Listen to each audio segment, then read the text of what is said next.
My family secretly celebrated my 40th birthday without me. While I worked a 16-hour overtime shift, I stared at the half-eaten birthday cake on our dining table, the happy 40th inscription partially sliced away. Dirty plates scattered around, champagne glasses with lipstick marks, and party poppers abandoned on the hardwood floor. Evidence of a celebration I wasn't invited to, my own birthday party.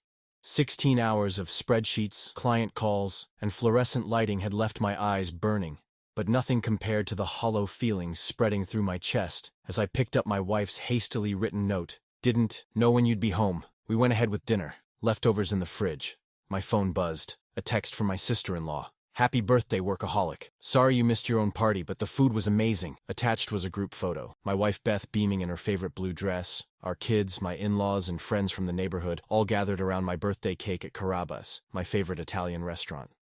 The front door opened. Beth walked in, followed by our teenagers Emma and Ryan. They froze when they saw me standing there. Oh, Beth said, surprised. You're home. I held up the note. Didn't know when I'd be home? She shrugged, placing her purse on the counter. All you said was late. That could mean anything with you. You could have called. Why? You're always working, even on your birthday. Her voice dripped with that familiar contempt. We waited until 7, then decided to just go ahead without you. Everyone else managed to make time. Ryan avoided my eyes, heading straight for the stairs. Emma at least mumbled, "Happy birthday, Dad," before following her brother. Beth grabbed a water bottle from the fridge. All you ever think about is money, even on your 40th birthday, she laughed humorlessly. The kids need a father who shows up, not just a paycheck. I said nothing, which she took as confirmation of her righteousness. If only she knew about the manila folder in my office safe, or the house by Lake Chelan with the wraparound porch she'd dreamed of since we were newlyweds, the one I'd been silently working toward for 5 years, the one I suddenly realized she didn't deserve. Updated. Thanks for the overwhelming response. I'm still processing everything that happened after this night. Several asked if my family had any idea about my plans for the lake house. No, it was my secret. Which now makes me wonder, was keeping it a surprise actually worth all those missed dinners? The long road to nowhere. Our marriage hadn't always been this way. When we first met at Seattle Pacific University, Beth was studying art history, and I was grinding through my business degree. She was vibrant, spontaneous, and saw beauty in everything. I was methodical, practical, and terrible at expressing emotions. Somehow, it worked.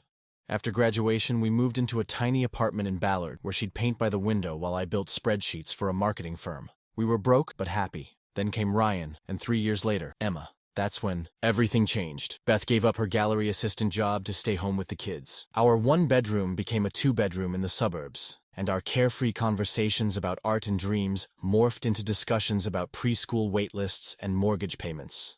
I took on more responsibility at work, eventually making manager. The hours got longer, but so did the paychecks.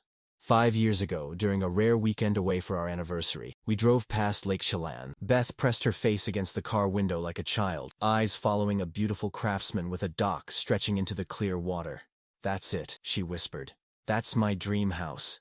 Imagine waking up to that view every morning, having coffee on that porch. She turned to me, eyes bright with something I hadn't seen in years. Someday, right? I nodded, not wanting to break her spell with budget realities. Later that night, after she fell asleep, I looked up lakefront properties. On my phone, the prices made my stomach drop. On my salary, someday, meant retirement, if ever. Unless I did something drastic. The next week, I approached my boss about taking on additional clients. I started working through lunches, coming in early, staying late. I signed up for every overtime opportunity. I took night classes to get certified in project management, which led to a promotion. I channeled every bonus, raise, and tax return into a separate account Beth knew nothing about. When the kids had weekend sports or school events, I'd make it when I could. When I couldn't, the disappointment on their faces cut deep. Beth's comments grew more pointed. Must be nice to escape to your office while I deal with everything here. Or, remember us, your family? Last Christmas, Emma stopped asking if I would make her volleyball games. Ryan no longer showed me his coding projects. Beth and I became experts at parallel living, sharing space but rarely connecting. All while my secret account grew. All while I researched properties, connected with a realtor named Madeline, and finally found it. A beautiful 3-bedroom craftsman with blue shutters and a wraparound porch, right on Lake Chelan. Not as grand as the one Beth had pointed out, but in our price range with the money I'd saved. I signed a preliminary agreement, planning to finalize it before our anniversary next month. The ultimate surprise. The ultimate proof that every missed dinner, every weekend shift, every cold shoulder from my family had been worth it, until my birthday. until the cake I wasn't meant to see, until I realized I'd sacrificed 5 years of my life for people who couldn't wait 2 hours to celebrate with me. The breaking point Sunday morning arrived with the weight of a decision pressing on my chest. I'd barely slept, replaying Beth's words. All you ever think about is money. If she only knew. I'd spent the night staring at photos of the lake house on my phone, the dock where Ryan could fish, the studio space perfect for Beth's painting, the window seat where Emma could read. All these little details I'd noted over years of listening to their casual wishes. At 7 a.m., I quietly dressed and left the house while everyone slept. First stop, Washington Trust Bank, where Miranda, the manager who had helped me set up my special savings account, greeted me with a smile. "Mr. Collins, early bird today. How's the lake house fund coming along?"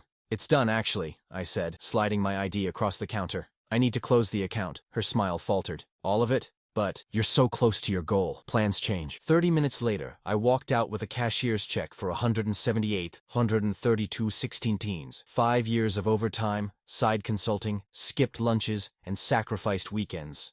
I sat in my Toyota Camry, the same one I'd been driving for 8 years despite being able to afford better, because every car payment saved meant more for the lake house fund, for Beth's dream.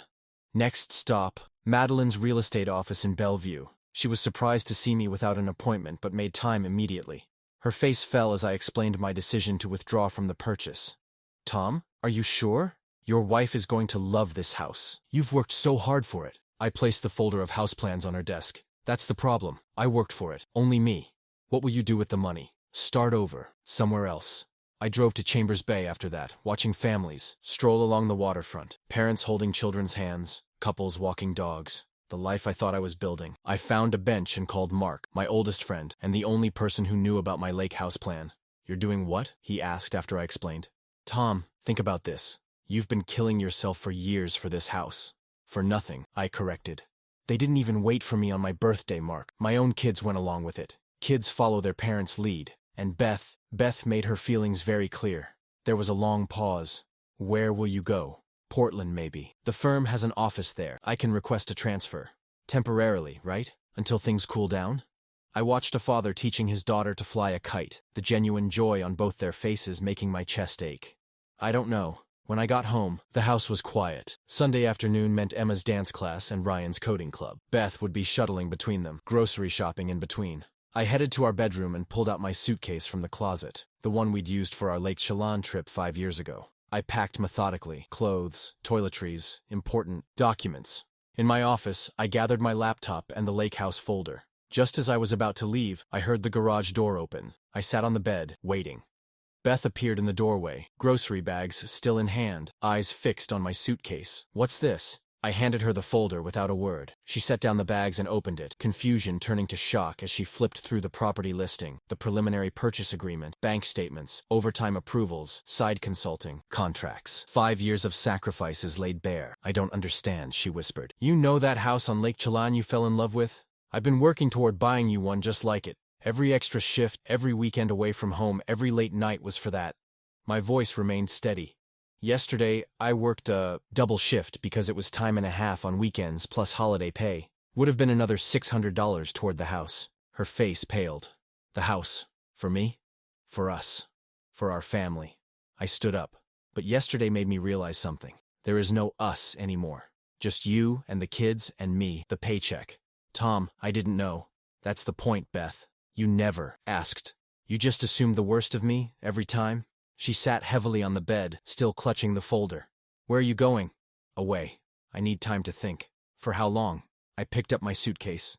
"I don't know." As I walked toward the door, she called after me, voice cracking. "What about the house?" I paused. "What about our family?" Updated. "Your comments have been overwhelming. Many asked why I never told Beth about my plans. Honestly, I wanted that perfect movie moment. Her face when she saw the house, the happy tears, the vindication for all those missed moments.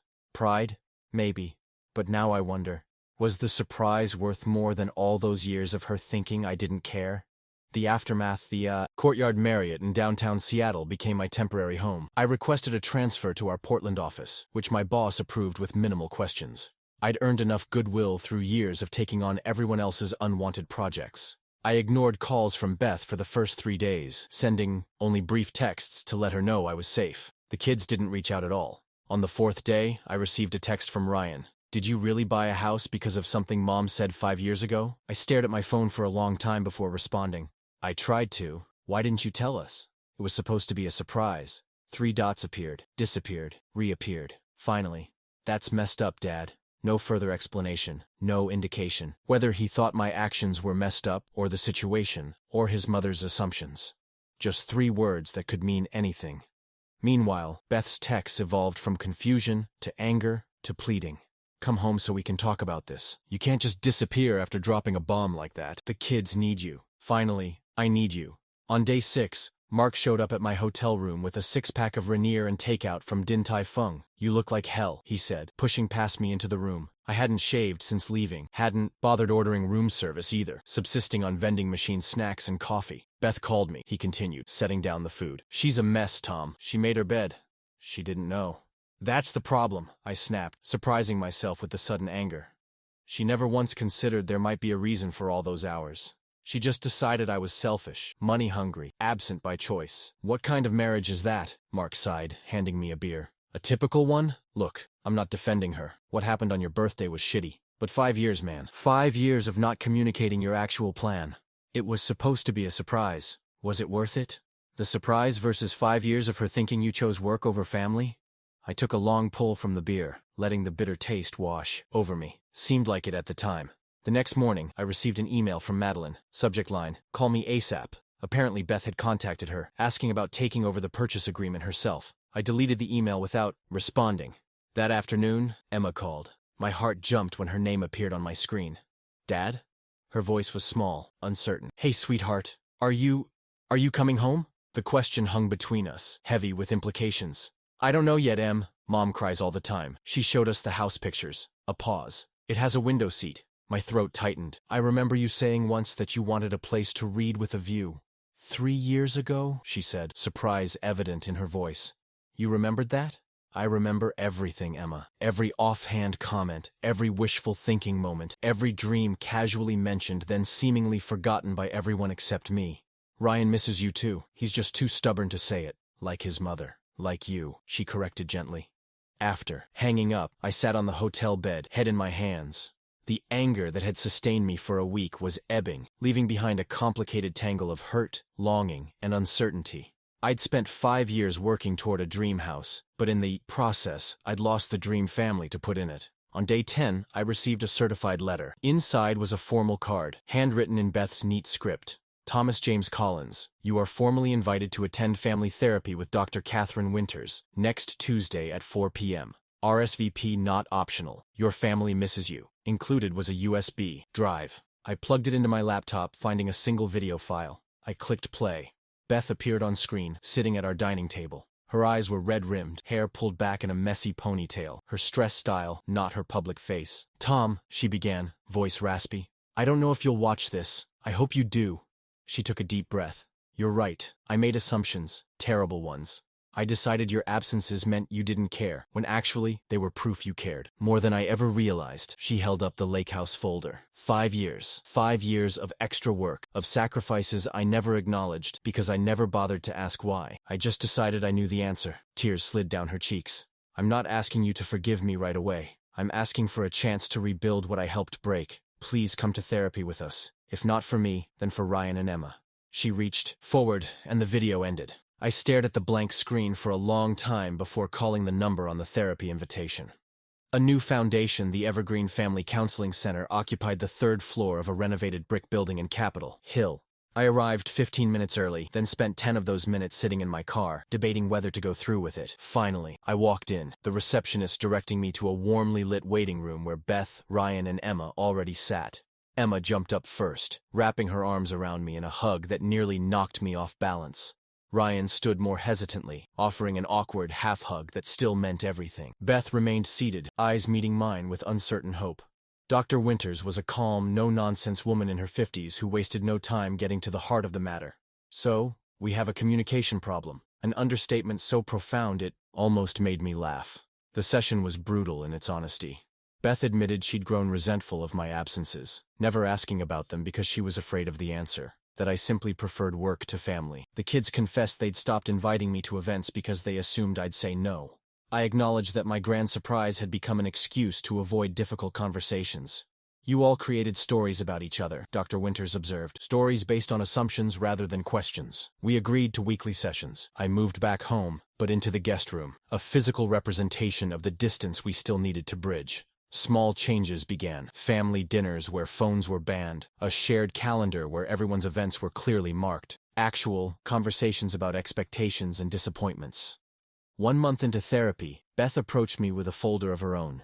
Inside were brochures for small cabins near Lake Chelan. Nothing like the craftsman I'd been saving for, but cozy, affordable, options with the lake view she'd fallen in love with. I don't need the dream house, she said quietly. I just need our family back. 3 months later, we drove up to Lake Chelan together. Not to buy, just to look. To remind ourselves what we were working toward. Not just a house, but a home. Not just a location, but a life together. Standing on the public dock, watching our kids skip stones across the water, Beth slipped her hand into mine. "I'm sorry we missed your birthday," she said. I squeezed her hand. "I'm sorry I missed 5 years of our life. It wasn't fixed. The trust was still fragile, the hurt still raw. But as the sun set over the lake, casting golden light across the water, I realized something important. The house had been my goal, but this moment, this imperfect, honest moment with my imperfect, honest family, this was my dream." Updated. Thank you all for following this journey. Many have asked if we eventually bought a lake house. We did. A small cabin with just enough room for the 4 of us, paid for with money we saved together, not in secret. It's not the dream house I originally planned, but it's filled with something better than perfect views. A family that finally sees each other. Would you sacrifice a bigger dream for a better reality?